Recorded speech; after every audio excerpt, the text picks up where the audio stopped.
like this, man. It's like a butterfly flapping his wings deep down in the forest, man. It's gonna cause a tree fall like 5,000 miles away, man. There ain't nobody seeing nobody. Man, see, like, you don't even know, man.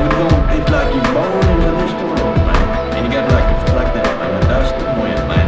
Or like the dang old candle, man. It don't matter, man. It's like all the time.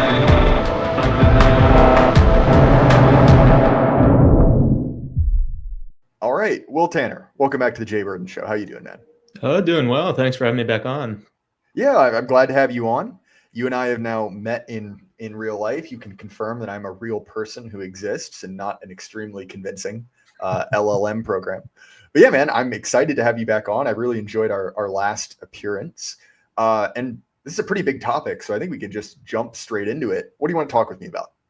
Yeah, we were going to talk about the corn laws. The guy with the lotus eaters you had on, Henry, I think. It was a good conversation. One thing you mentioned, I was listening to it this morning actually, was the corn laws and the effect they've had on Britain, and really had on Britain in the 19th and 20th centuries, particularly the beginning of the 20th. So I thought it'd be an interesting discussion, and I think it relates a good bit to kind of America's present woes and Britain's.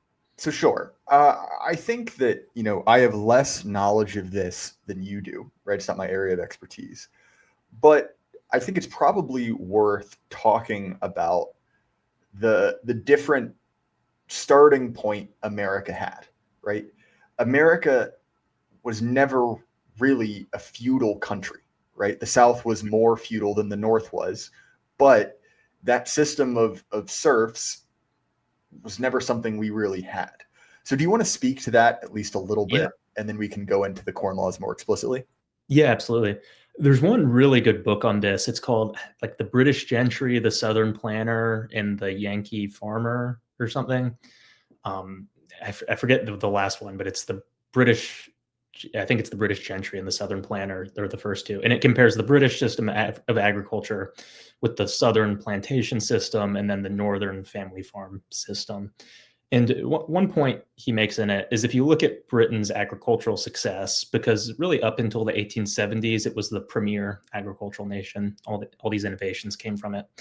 Its success was built around long-standing family traditions to rented farms, and those farms were much larger than the continental equivalent because of enclosure and just various reforms to their system over the past couple centuries.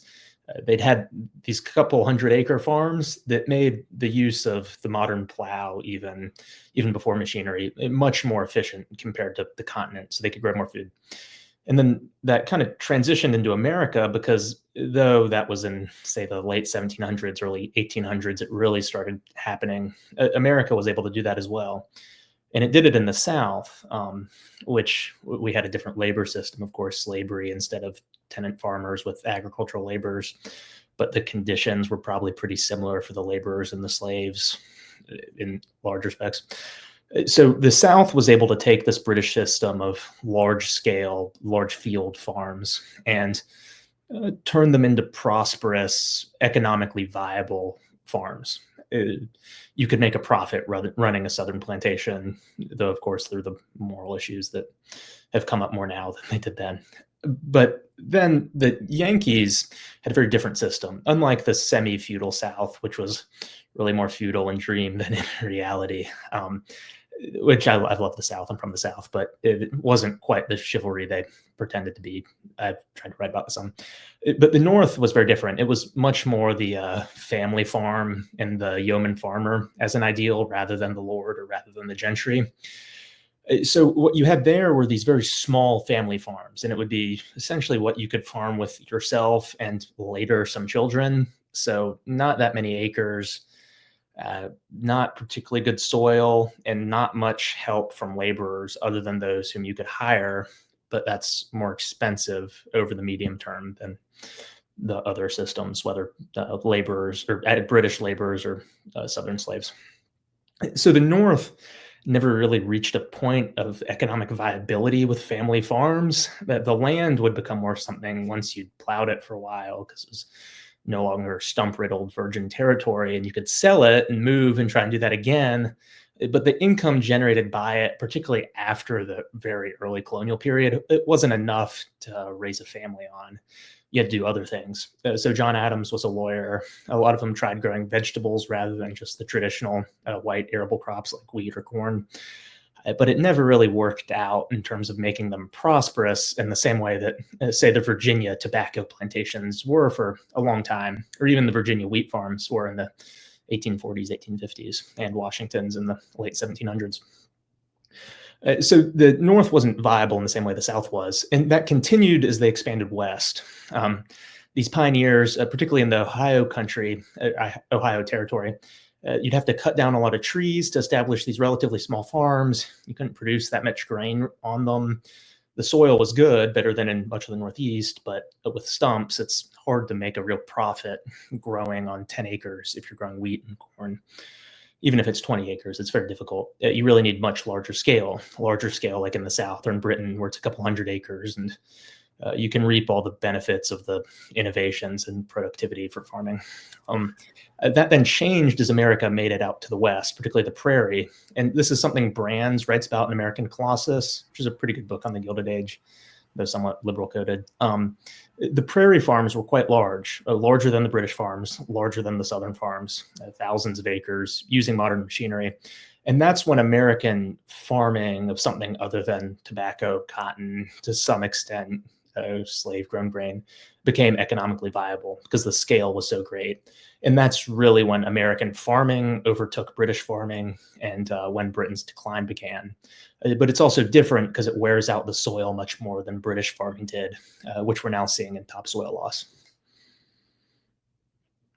So yeah, do you want to speak to, I guess, the transition that the Industrial Revolution, how that was felt by kind of the laboring class, right? People who probably would have been serfs.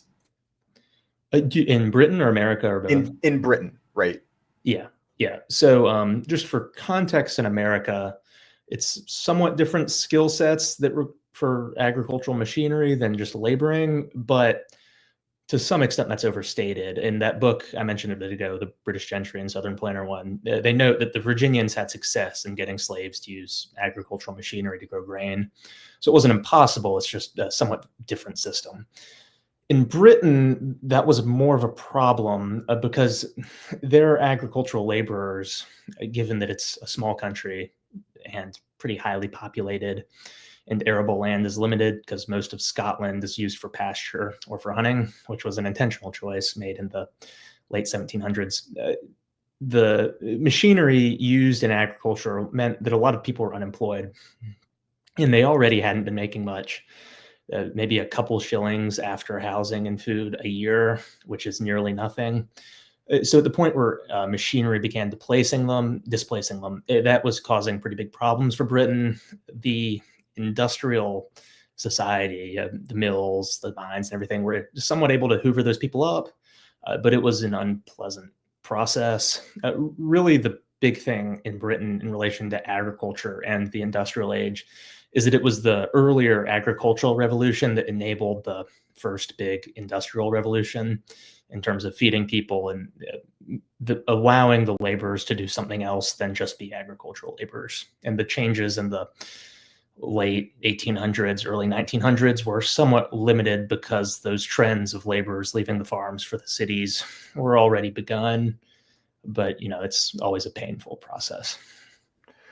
So obviously you're speaking to a certain amount about Britain industrializing, or I guess agriculture, becoming less agricultural. There's probably an elegant way to say that. I cannot think of it now. So obviously, right, there is a shift from, one form to another. Obviously, some of that slack is made up by modern machinery, right? But maybe let's just say it this way. What are the Corn Laws? How do they come into effect? And how has that kind of left a mark on England even now? Yeah. So really the story begins with Napoleon. British agriculture was changing in the 1700s, but if you looked at a farm in 1750 compared to one in 1650, the differences are limited. whereas one in 1850 is different, very different than one in 1750. What happened was the French Revolution brought with it change and war in Europe. That's something of a secondary issue here. The big issue was Napoleon and the French Navy and the struggle between England and France that lasted for decades. It meant that grain was harder to import than it had been before. And because of that, the price of grain went up tremendously. Further, because so many men were needed for the army and for war-related industries, whether making coats of wool or sending grain to the army in Spain or sending grain to the army in India, whatever it was, a lot of men were employed outside agriculture all of a sudden. And the state was spending a lot on it. So it was willing to pay high prices for this grain, for food and everything. And that meant that you could sell grain for more. It went up to like 70 or 80 shillings, sometimes even over 100 shillings, which I know doesn't mean much, but that's a lot for this situation. And particularly in 1800 when that was worth a whole lot more. So that meant that all of a sudden land is much more valuable because most British landowners didn't actually farm, they rented it out. And they had these tenant farmers who would be on the farms for life, and their kids would be on it too, and their grandkids. They could be kicked off, but often they weren't, and they just stayed on it for centuries. And because of that, they had attachment to it and treated it better than the American prairie farmers, for instance. So the soil wasn't worn out, the farming could be successful, and there's this impulse to squeeze as much as possible out of the existing land and try and add more land into circulation so that you could make even more rent profit. So this is really this age of Napoleon, that saw a couple things. One is the drainage of marshland to try and add arable acres to estates, so that instead of it just being this kind of swamp that's nothing can be grown on or used for other than deer hunting, maybe, it's suddenly able to grow grain and quite fertile because the swamp's been sitting there for so long. Similarly, you saw drainage of fields through tile drainage. So these ceramic tiles you put a foot or so under the soil, and it lets excess water run off. In some soils, this is more necessary than others, but it's generally effective at helping boost the productivity of a given acre. And then similarly, and this is a big issue that people kind of have incorrect opinions on, I think you saw enclosure in the ending of the commons land. So up to this point, there's a good bit of land on each estate near each village where the commoners could leave cattle, leave geese, leave pigs, and they didn't pay rent for it really. And so they're able to get some extra food off of it. But it was the Lord's land, and it was generally prime arable land. And just for the difference, arable means you can grow wheat crops on it, whereas pasture means, you can ruminants, cows, sheep, etc. So arable acres were important because that's what you're growing grain on, and it was needed for the war effort. So enclosure saw the enclosure of these commons, generally with hedgerows, sometimes with stone fences, where they're no longer available to the commons. That was solved in other ways.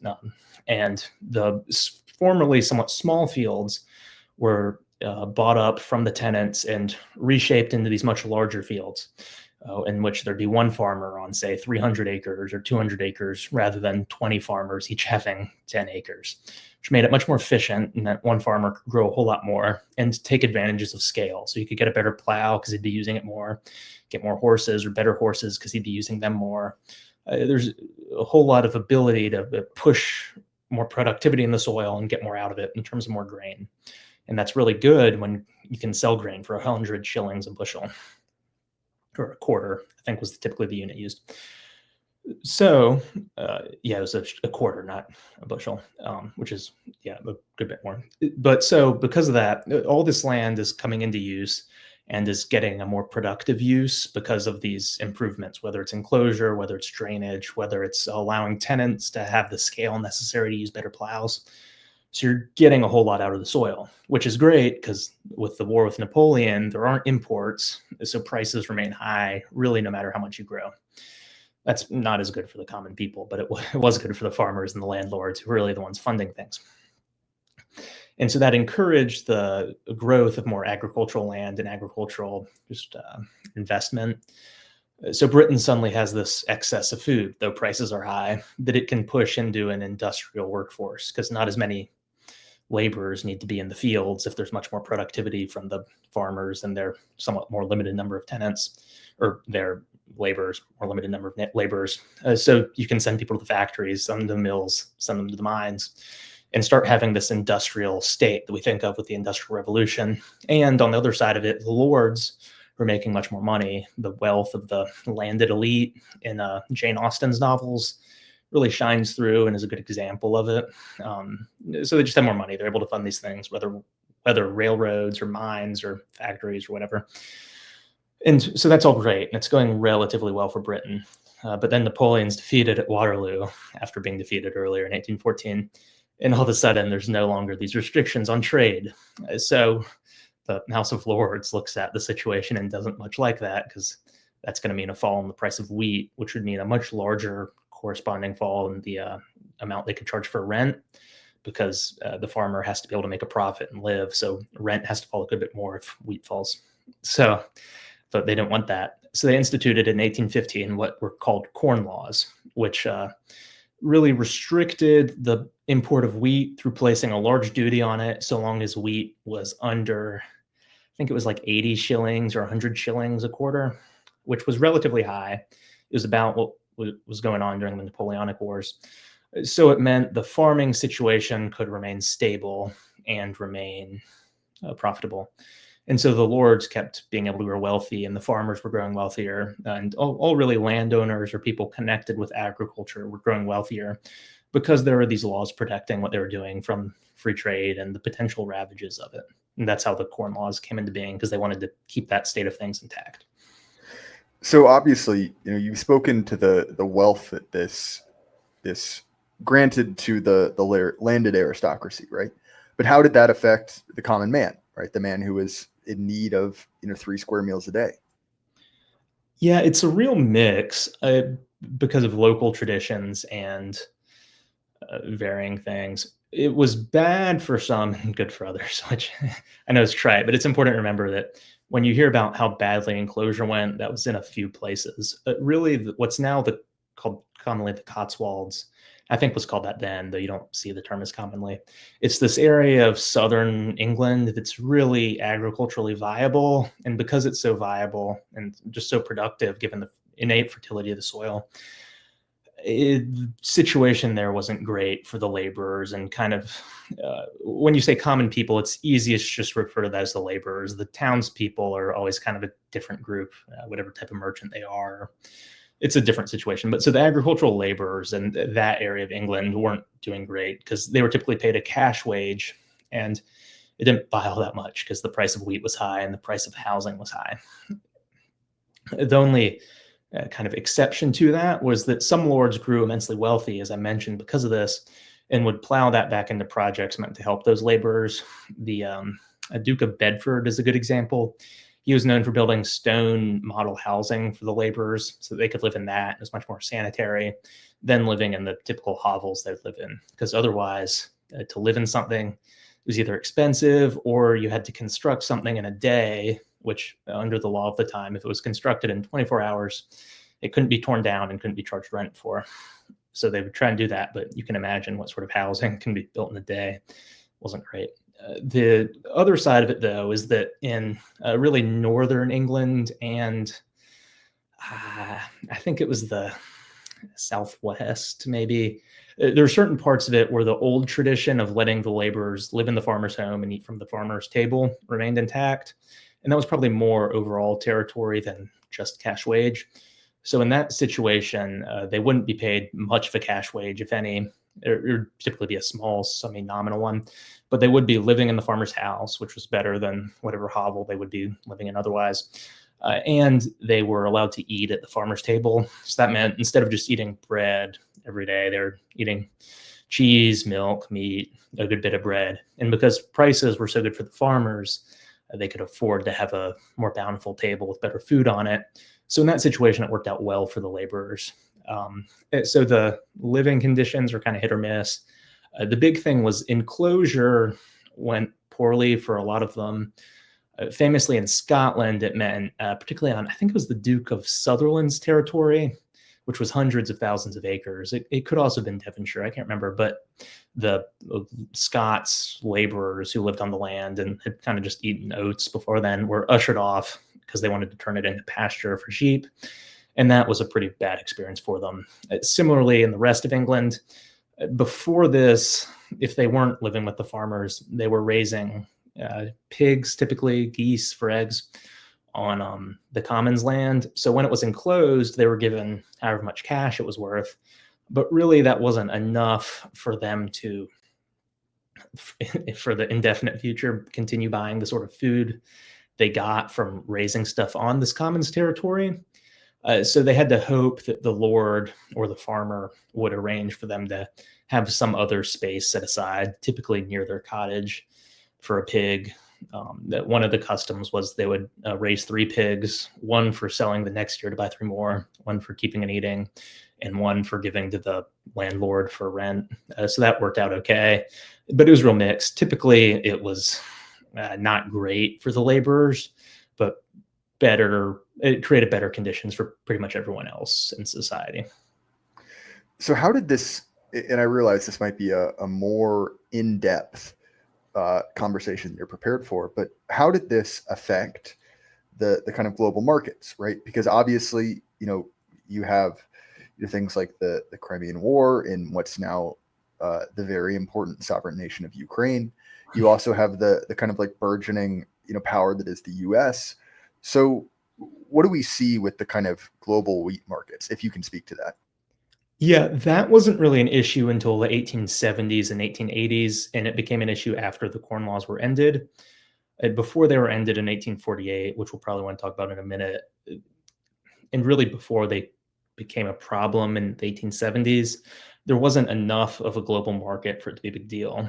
So really prior to the Corn Laws, and even somewhat during them, if the crops were terrible and there was a famine, grain could be imported and it would be expensive, but it could be done. It just was so expensive to get it there that it was almost a non-issue, not quite, because they still passed it and it was helpful for the landlords that they passed it, but there just wasn't enough of a surplus for it to matter yet. The prairie in America hadn't really been opened and exploited in the same way that it was later. And though the Ukraine existed, steamship and rail technology weren't really there yet for it to be a big deal, though it became one later. Sorry, Will, I had this problem on my last episode as well. My computer is dying a slow death, and so I'm getting a good bit of input lag. I'll make sure to edit that out in the final version. But regardless, right? So this is the Corn Laws, right? This is what happened. To what degree, like, how is this remembered now, right? How do people speak of it? Poorly. I don't know if you play any of the Paradox games, but in Victoria 3, implementing and getting rid of the Corn Laws is one of the big things if you want to do the egalitarian society track. So typically now when people remember the Corn Laws, it's this out of date mercantilist view of the economy that helps only a select few and is very bad, and it's good they got rid of it. I think that's quite untrue, but that's typically how it's remembered. And so how is it, I mean, obviously, there's the paradox view of it, but to what degree has this left a mark on British culture, right? How do they see this event? To what degree is it significant? So having the Corn Laws was significant because it enabled this continued investment in the countryside. So if you kind of think about the floor that's provided to a market by some sort of law that really imports grain if it's under a certain price in the country, it means you don't have to worry about suddenly being undercut by a gazillion bushels coming over from America. So you can plan better for something that's going to take 20 years to pay off. And that was a big deal for landlords because though they're now remembered quite poorly, much like the Corn Laws, really all of the success came because they're willing to invest in it. Tile drainage and enclosure, which I mentioned a bit ago, are really the 2 big examples of a significant investment in the land. And they were severe. I did the math a bit ago, but oh geez, it's for the typical 10,000 acre estate, which say that's what someone in the upper gentry or lower aristocracy would have, is their arable acres that are out for rent. Typically it was more for the aristocracy and less for the gentry, but that's a good middle point. That required the modern equivalent of tens of millions of dollars of investment in the drainage and the enclosure schemes, which was very expensive, but it would pay off over the long term because it would increase rent significantly because the land is so much better. But it's not going to pay off in 5 years. It's going to pay off in 15 years. So you need the stability required for that to happen. But once it is happening, the farms are so much more prosperous. There's more use for trade in the villages, more use for kind of commercialism in the villages. Whatever it is provided to farmers. At the time, they were known for all of a sudden having couches and pianos in their houses, which up before then would have just been absurd. And after, it became uneconomic as well. But for this brief period, the farmers were very prosperous, and that brought a lot more life and investment to the countryside than was there before. So from that respect, they're quite good. But really, that's the big benefit that you never hear about, but you see in the English countryside. It's this beautiful place with these either hedgerows or stone walls that look very nice, much better than American barbed wire or stone fences. And it worked pretty well at just kind of keeping people there and keeping village life economic and having a point. So yeah, that's the big benefit. But I think now if you ask someone there, they just view it with horror. The free trade stuff really took over Britain in the early mid 19th century and continued for a long time. Churchill was known for being a free trader. So yeah, people don't really like it, but I think it did bring a good benefit to England, which was all this investment and kind of the ability to plan ahead for a stable future. I think is a good one if you're wanting to encourage people to invest in the territory and in the land. Yeah, that's an interesting point, right? Incentivizing productive investment. Right. Because, one of the things that you see in our current economy is that, roughly 15% of our GDP is generated by financial services, right? Now, look, I have, there's nothing wrong with financial services, right? You need banks, you need, a certain way to invest money, right? That's a useful thing in an economy. But ideally, that is not everything you do. Right. The number most experts go for, and here on the Jay Burden Show, we always trust the experts, is around 3 to 5%. It's pretty sustainable. Mm-hmm. And once you get past that, you end this problem of, what someone like Dante would describe as usury, right? Money to beget money, right? That growth is not caused by investment, producing a new road, a new port or something, but simply by, moving money around on a balance sheet. And so to what degree do you think that there is a way to kind of compare and contrast the way our current elites invest their money and how the British elites did? Oh, there's so many examples. I think two good ones are one is the farm debt situation, and then the other would be country houses or stately homes. The latter is more fun to talk about, so I'll do it first. If you look at anything really that an American has built, either before or since the Biltmore, depending on your taste. I find it just gaudy, but some people like it. It's an abomination. There's very little built in America that's pretty, and most of what was built that was pretty was built by the essentially British gentry in Virginia in like 1700 and 1800, to some extent 1600. Mount Vernon's pretty, kind of. Monticello is very pretty. Montpelier is pretty. There's a lot of Georgian country homes in Virginia that are nice. Pretty much everything else is some variation of an abomination and just overly functional. It's not always true, but it's often true. So if you look at what the American elite is investing in terms of housing, it's either something meant to shock. There's a lot of examples of that, just modernist buildings generally, or it's something that's just meant to be functional. It's the 100-story skyscraper built of glass and steel with nothing redeeming about it other than that it's somewhat functional. It's awful, and it looks awful. But really, and this is a point that there's a really good podcast called the Country House Podcast. I have no relation to them. I don't think they're as far to the right as I am, if they're to the right at all. But they talk about, in a recent episode from when we're recording this, sustainability. And the point they make is, if you look at, say, Highclere, which is Downton Abbey in the show, or Chatsworth, which is my favorite of the British country homes, not only are they pretty, but they're built of stone that was quarried and leaded roofs and windows. And so they don't really need much in terms of maintenance or refurbishment. Every century, you have to replace the roof, which is expensive. And you kind of have to make sure there aren't too bad of leaks.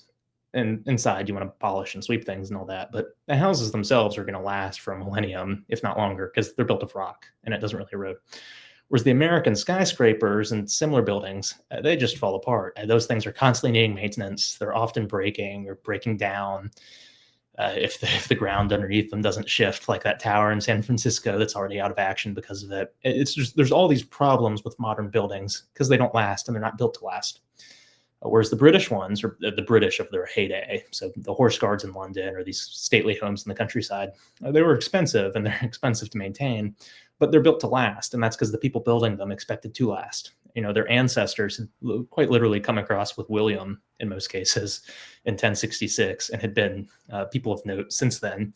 And they expected that to continue for another millennium. It didn't, but because they could count on that, and particularly because they could count on the stability of revenue in terms of rent generated by the farming situation that the Corn Laws created, they could build these pretty things and expect to be able to pay for it over the long term. And so they built prettier, somewhat less functional, but I think much better things that last. Difference in outlook.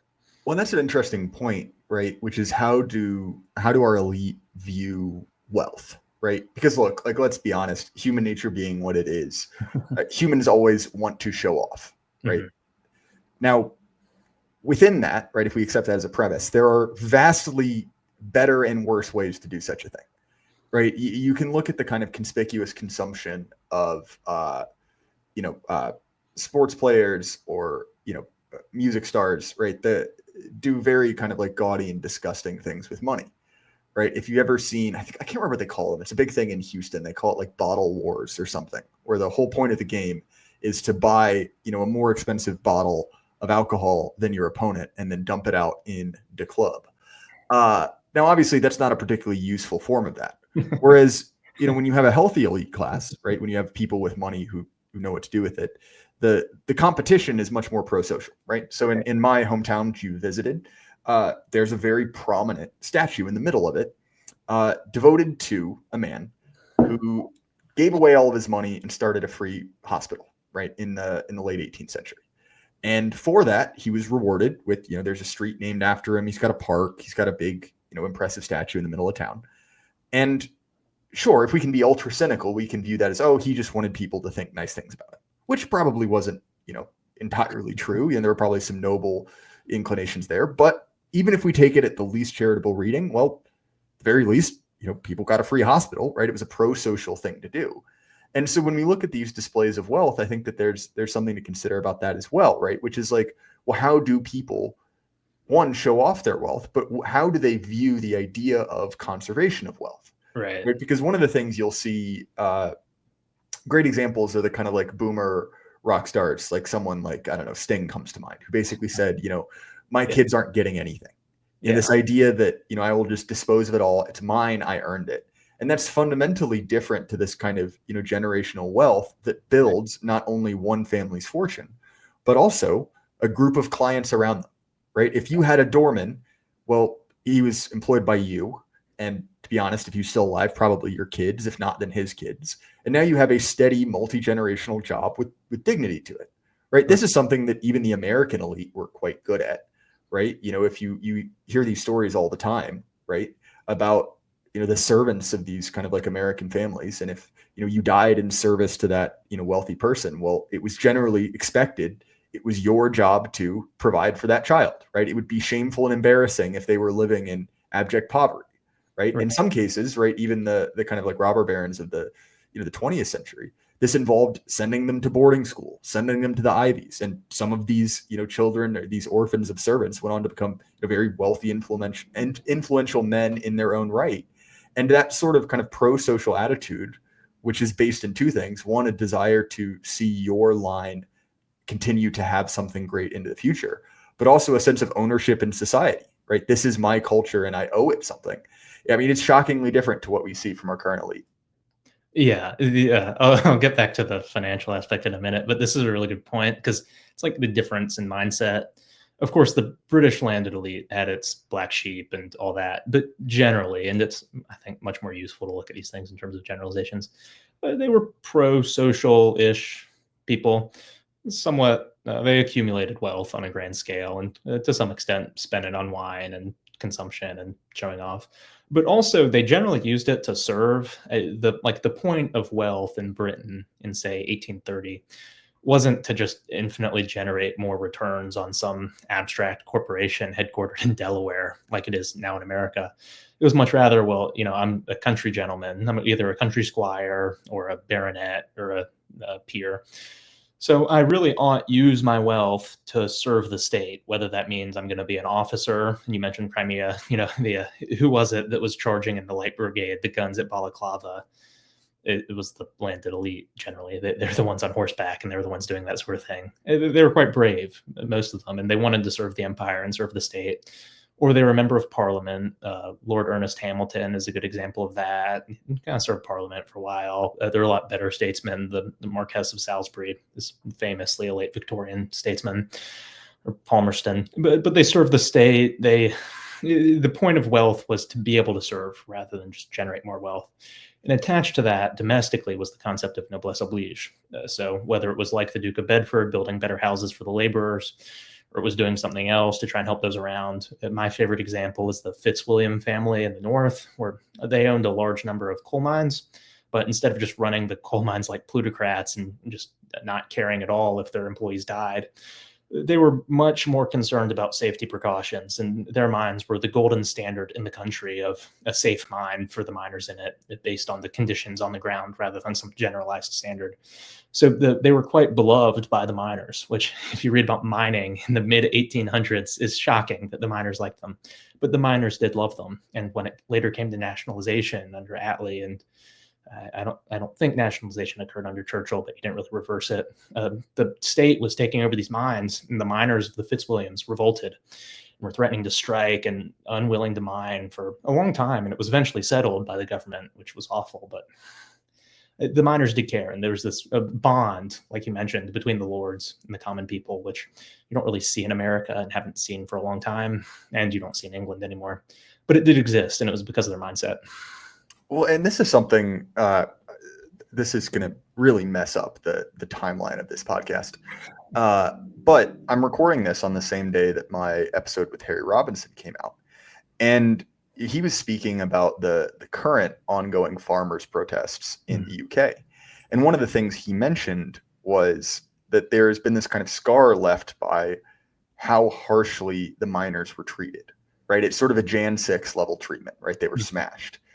And one of the things which really incensed people is that some, absolutely awful chattering class type Brit, whose name I cannot remember, nor do I particularly want to, mentioned that he thought the best thing to do to these farmers was exactly what they did to the miners, right? Send in the hounds, send in the mounted police and just, beat them up.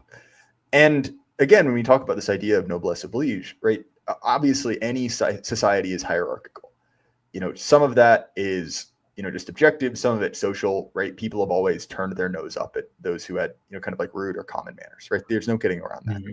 But at the same time, right, the amount of disdain our elites have for us, particularly, the people who actually, do very important things for a country, such as grow food. I mean, it's really shocking, right? Yeah. And obviously, look, like I'm not overly romantic about, something like the Corn Laws, right? Sometimes there are casualties of societal change. It simply happens.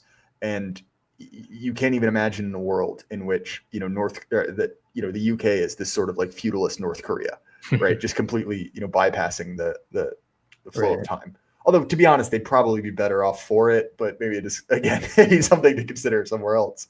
But nonetheless, right, that insane level of contempt is something that it's hard for me to rationalize. Yeah, I'll try and get back to the point in a minute. I've been digressing, but one way to track this is the use of the term condescension. At the time of, say, Jane Austen, what to condescend meant was to treat someone who was not your equals with respect. So if you were a lord and you were dealing with a farmer or a laborer, to condescend to them meant to treat them with respect and treat them with honor and not be an ass.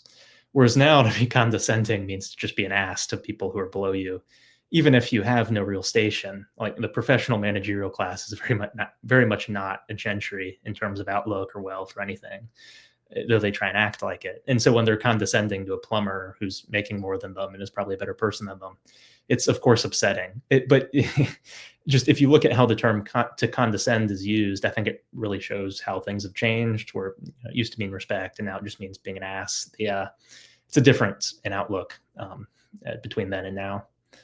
Well, definitely. Sorry, and not to get you off on a tangent as I am wont to do. Yeah. So I'll get back to the difference in spending, which I think I was talking about. One change that I don't think is really considered much is that of farm debt. So if you look at who owned the land in England in say like 1830, before the Corn Laws were repealed, it was almost entirely the landed elite, mainly the gentry rather than the peerage, which was a bit larger, but only like 25% was owned by yeomen. It was mainly owned by the lords and the gentry. And what that meant was that prices didn't really matter. So this is jumping a bit ahead, but the calculation is just a bit easier.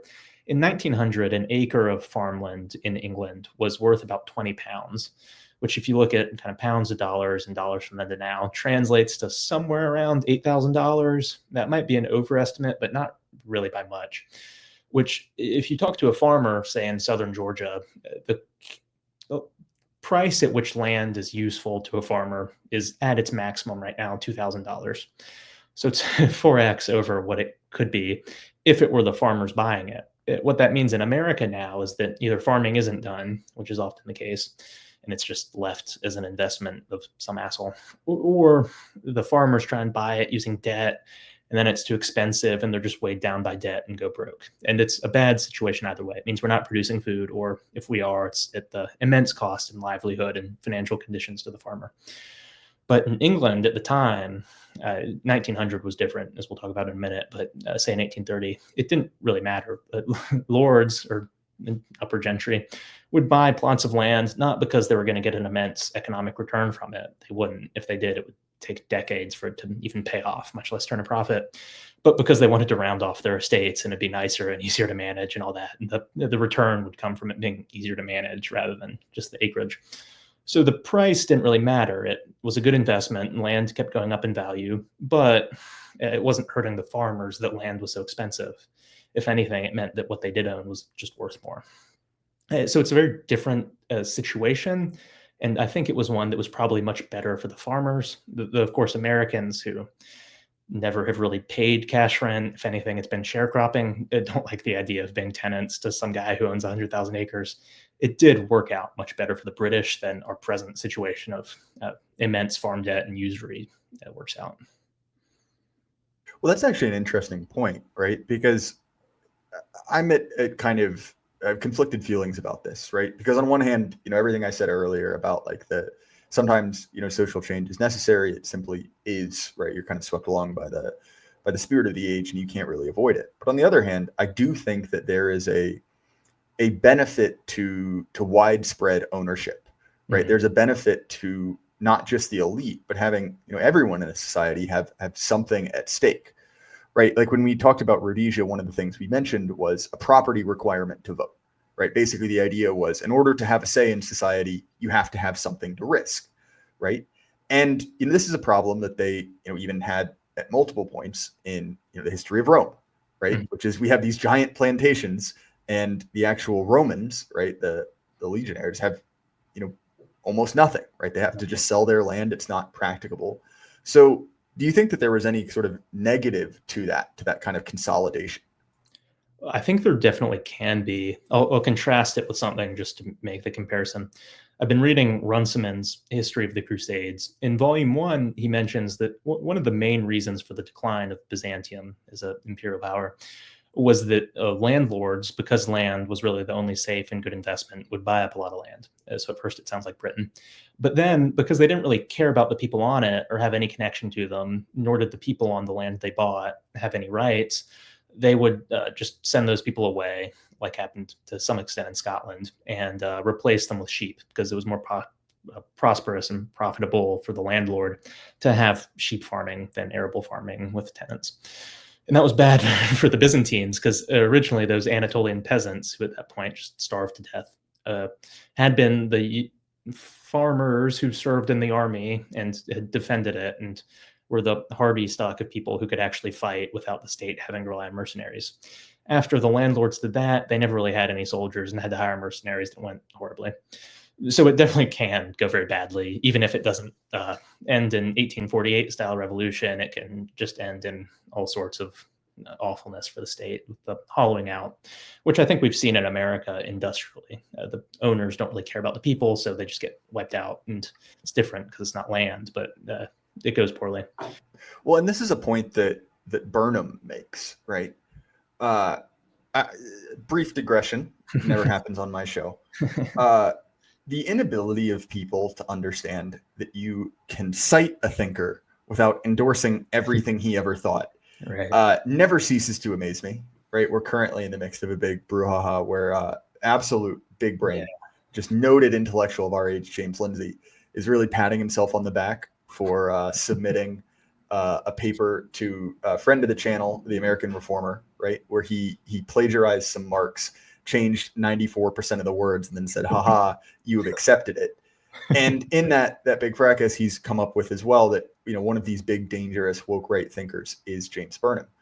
Somewhat ironic because James Burnham is literally a neocon, right? Like he's very influential in that school. And so I say that both to say that James Lindsay is not very smart, also to say I don't agree with everything James Burnham wrote, but he wrote about this transition between capitalists and managers, right? Mm-hmm. And one of the things he spoke about is the advent of the joint stock corporation, right? Where it's like, okay, in 1920, it's very easy to say who is in charge of Ford Motor Company. Well, it's a guy named Ford. And you fast forward to the 50s or the 60s, and it's like, well, who's in charge of Ford? And it's like, well, kind of everyone. I mean, there's a guy named Ford on the board, but he can't really decide, we're not making Mustangs now. We're making a Honda CRV with an electric motor, calling it a Mustang. He can't make that call, right? You can tell I'm a little upset about it. But I think that going back to that core theme that you and I have been talking about for now 2 episodes of ownership, that produces a lot of negative consequences, right? Because if your ownership in a company is merely a fraction of a fraction of a fraction, you are then bundling with other things to produce a return on an investment to run, the pension scheme for, trash workers in Philadelphia, then you don't really care at all about a specific company, let alone an industry. And so that diffusion of ownership, right, is really a negative thing. And obviously, again, I'm not trying to say that we need to have some kind of like Khmer Rouge style return to the past, but merely to say, right, that there are real consequences of this type of consolidation. Mm-hmm. Well, the difference, I think, at least for this, is it worked out relatively well in this period for England, just because, for one, there's the debt thing I mentioned before. They didn't have to deal with buying land, which was very helpful for the farmers. But unlike the Byzantines or unlike Americans now, generally anyone dealing with the company now, there were customs and contractual obligations between lord and tenant. So though the tenants didn't own the land itself, they did own the tenancy, which they kind of could sell sometimes. Generally, they either had to stay there or leave, but they could stay even if the lord was getting tired of them, so long as they more or less paid their rent. And what that meant was, sure, they don't own the land, but that also means they're not having to buy it. But their grandfather farmed this, and their grandson will probably farm it, which is helpful because though it's not ownership, it creates the same ties that bind to the land and to the view of the country's continued prosperity and stability is a good thing that's worth preserving, because your tenancy and your ability to make a profit and continue surviving and being attached to what your family has been attached to is dependent on the agricultural success of the nation. So Americans, myself included, have some hesitancy towards the system just because of the ownership issue and the way it's formatted. But in Britain, it worked out pretty well, in England particularly, just because of the both caring about people, but then also actually having to do it, and the courts being pretty fair, where the tenants owned their tenancy and could stick on the land. So they weren't owners, and I know I'm rambling a bit now, but they weren't owning it, but they did have the same or relatively same ties to it. And so most of those benefits of ownership were present in a way that they weren't in, say, the Byzantine Empire, if that makes sense. All right, you're good to go if you want. Yeah, so, now it's probably important to talk about how the Corn Laws ended and what that did, because it's really the most, or not the most, but one of the more relevant parts of this discussion. So, like the Corn Laws themselves, that would start with Napoleon and really the French Revolution, because it reintroduced this idea of the equality, egalitarianism, proto-communism, and Marxism, or some variation thereof. The economic side of communism, perhaps not, but the just hatred of the better side of Leninism, probably. So you have that societal just swirl in France and everywhere where Napoleon invaded. You have the issues in Germany, not really in Russia because he was defeated, somewhat Austria, somewhat Spain, the Low Country, all that. So that keeps those ideas alive, and it kept them alive in England as well, even after Napoleon was defeated. England, however, had a better aristocracy than France did. Really, from the Sun King on, the British aristocracy was, or not British, the French aristocracy was fake. They were living in Versailles, with the exception of the Vendée. They were all just kind of frivolous, feckless people. The British aristocracy was a good bit better, though in the Regency, they're known for drinking, the famous 6-bottle men that we should all aspire to in terms of drinking capability. They served in the military. Their estates were generally pretty well managed. They served in parliament or as colonial administrators.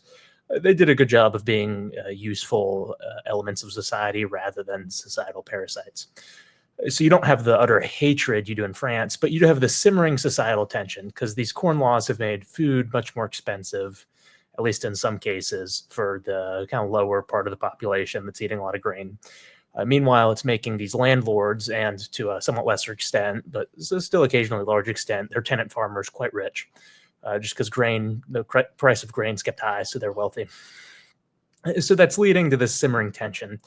And related to that is the political scene. What's going on in Britain isn't quite Russia, but it's also very far from what people in the French Revolution would have liked, and kind of that whole idea of democracy and republicanism and political liberty.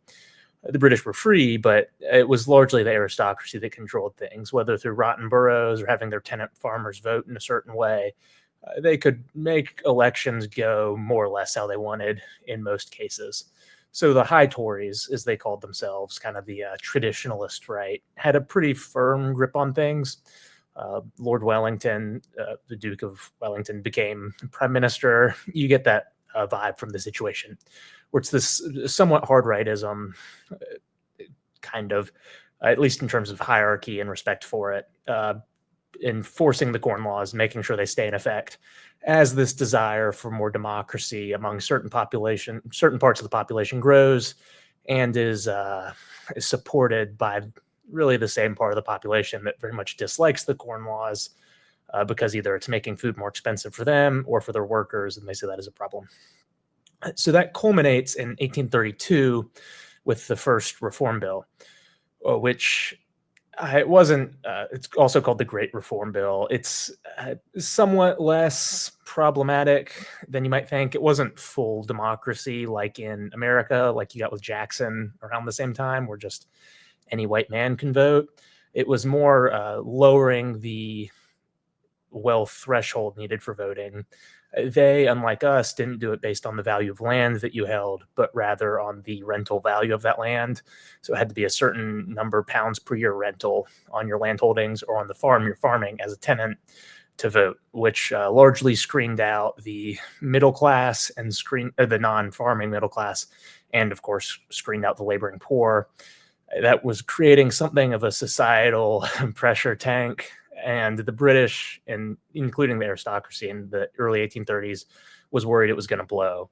And you see this in the architecture of the period. A lot of castles were constructed as country houses because they were worried they're going to need to defend them instead of just live in these things. So it harkens back to pre-Elizabethan days with the aristocracy building castles to live in. Not full castles, but often quite like them. And they had the ability to defend them in a way that you say have a much harder time defending somewhere like Wentworth Woodhouse. Regardless, they wanted to let the pressure out rather than fight it out, or at least most of them did. So that was the Great Reform Bill, and it gave the vote to the middle class. And though it didn't give it to the laboring poor, it did somewhat dissipate the energy that was building for fuller democracy. And that was in 1832. It took a while for the anti-Corn Laws faction to actually get their act together and make it happen. But then in the mid to late 1840s, the Corn Laws were done away with I think it was 1846, but I could be wrong on that. And from that point on, it was free trade for agriculture in Britain. So no longer was this requirement that if wheat is, I think it was like under 100 shillings a quarter, you couldn't really import it because of the high duties. After this, that's gone. They just got rid of it. So there's no protectionism on grain, and grain can flow into the country. And that's kind of what the end of the Corn Laws did. And then do you want to get into like the problems it caused? Probably. Yeah, sure. That's obviously important. Yeah. So at first, it wasn't really a big deal, surprisingly. I mean, there's all this like huge societal fight over whether to have the Corn Laws or whether to get rid of them. Both sides are kind of apocalyptic in their messaging about it. It didn't really work out that way at first. So from 1846, when they got rid of the Corn Laws, through the 1870s, really grain prices weren't an issue. They went down somewhat generally over the period, but not apocalyptically for the landowners and farmers. It could still make a pretty easy profit, particularly when paired with the drainage schemes and continuing enclosure acts and that sort of improvement to the land that made it more fertile and made the yields per acre boosted tremendously. So they still did pretty well. That changed in the 1870s. And if you think about what's going on in this period, the 1870s, you have steamships really coming into play as a big thing, particularly for oceanic transport rather than just puttering around New York. Similarly, you have railroads becoming much more reliable, much larger, using steel rather than iron, starting to at least. All those things that make the railroads better. And also you have the opening of the American prairie to large-scale agriculture. Now, when you think of the prairie, you often think of the Homestead Act and like German settlers getting their 100 acres or whatever for free and trying to farm it and often failing. But really what mattered on the prairie wasn't that. And most of those people failed because it was just an uneconomic way of doing farming. But what did matter were these huge companies that farmed thousands of acres at a time using the new machinery of the period. And so with relatively few people compared to traditional agriculture, they could just grow huge fields of wheat. And with the American prairie as fertile as it is, and with it then having just meters and meters of topsoil, it was really easy for them to pump out grain without fertilizer, without manure, using machinery where they didn't have to hire people. And then after just raising all this wheat on all these tens and tens of thousands of acres of prairie, shipping it east in railroads and then shipping it from the east to England with steamships. Similarly, the Russians were having something similar going on in the Ukraine, which is similarly fertile to the prairie. It's that rich, dark soil. So Britain just gets flooded with grain in the late 1870s. And that's really like 78, 79 is when this starts to happen. And but paired with that is that it's a terrible growing season in Britain. So farm yields get devastated by continual wet weather. And in the past, that would have just meant that the price of wheat went a little higher. And so farmers and their landlords could still make a profit because supply and demand balance. This time, it just means that even more American and Russian grain pours in and depresses the price of wheat yet further. So all the farmers who would have been able to survive in the past, and the landlords letting the land to them, just get wiped out. And they think that this is going to be a bad season in like 79, and they'll get over it the next year. 80s even worse, goes horribly. In fact, all of the 1880s are just this pattern of disaster where even if the weather got a little better, which it did, the grain pouring in just wiped out the agricultural sector. Some landlords have been prudent and shifted to pasture rather than arable. So raising cattle and sheep rather than grain. It kind of worked out for some of them because refrigeration technology wasn't really quite there yet to import so much meat to Britain. But the ones who relied on grain, which was most of them, just got obliterated. And that really continued from then until the end of World War II. So it was this extremely long, decades-long agricultural depression that destroyed the farmers and the aristocracy that relied on them. And that's really a bigger issue because it gets to this matter of how do you preserve tradition in society? Well, at least to some extent, you need people who are going to carry the traditions on. If you want to have Britain be this Anglo-Norman place that's, like Flashman, more heroic version of Flashman, conquering the world or sending out Hornblower on its ships to fight Napoleon 10,000 miles away, that's great, but that doesn't really work if it's full of like the destitute farmers and no aristocrats and just some plutocrats and their laborers. It doesn't work, and it didn't work for Britain. So you saw these huge societal changes in the 1880s, 1890s, and 1910s, or in 1900 and 1910, 11, where the aristocracy lost its power. So these people, the gentry particularly, was just utterly destroyed. It tended to have like under 10,000 acres, which when grain prices went down, meant they just went broke. The balloon went up.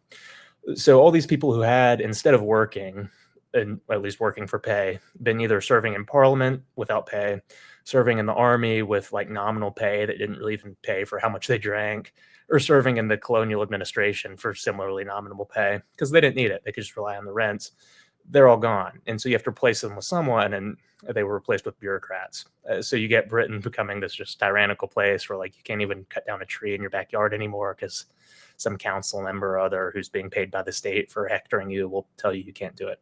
So Britain gets that change. Similarly, you get this just destruction of tradition because most of the countryside was tied together by these vast agricultural estates. To some extent, it still is, but a lot of them were broken up by this, whether the families had to sell the land because they needed to find some other asset to invest in, or more likely because they had some debts that they'd used to buy land that then suddenly they couldn't service anymore because the price of the land went down and price of rents went down.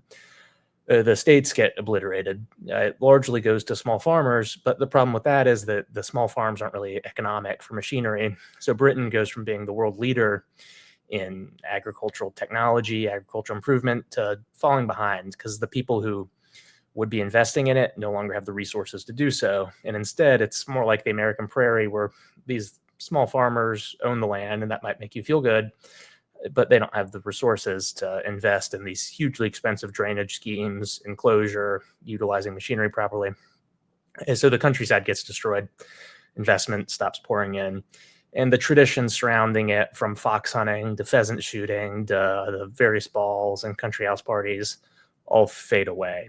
So what had been this vibrant, working ecosystem of society, the wheels start coming off in the 1880s and 90s, and by the early 1900s, it's really falling apart. And then after World War II, they try and hold on, but it's dying. And after World War II, it's just completely dead, almost completely dead at least. And that was a big problem for Britain. It meant all these changes. And the third big one is related. It's the aristocracy, the peerage, and the gentry, the landed elite, lost its power. So now instead of these men who have been bred for dozens of generations determining what's happening to the country and have been bred for running the country, running it, you get bureaucrats running it, and you get people like Lloyd George running it. And what they do is cement their power over the aristocrats with taxes. So in 1909, you get Winston Churchill and Lloyd George, pushing the people's budget, which raised death taxes tremendously and income taxes. They kind of get it through. The Lords rejects it. Lords then gets obliterated with the Parliament Bill of 1911. King George V sided with these bureaucrats and awful people to destroy the House of Lords, effectively. So from then on, England has these tremendous death taxes that wipe out the estates even more and mean that innovation and investment don't really pour into England anymore. And you get all the end effects of that. It becomes a backwater, economy sucks. The Lords can't stop, say, Wilson from destroying Rhodesia. This happened in 1965. All the coal mines, steel mills, railroads get nationalized by Attlee after World War II. The country is a disaster now, and it was even more of a disaster in the mid-20th century.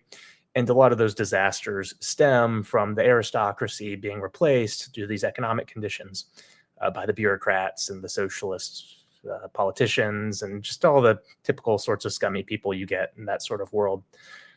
And if you look at why they lost their power, why they're no longer the top of the pyramid, it's really because the corn laws were repealed and American grain could flow in. So a big issue. No, it 100% does. So we're coming up on time, Will. I really enjoyed our conversation. I'll have to have you on again. But if people want to find more of you and your work, what's the best way for them to do that?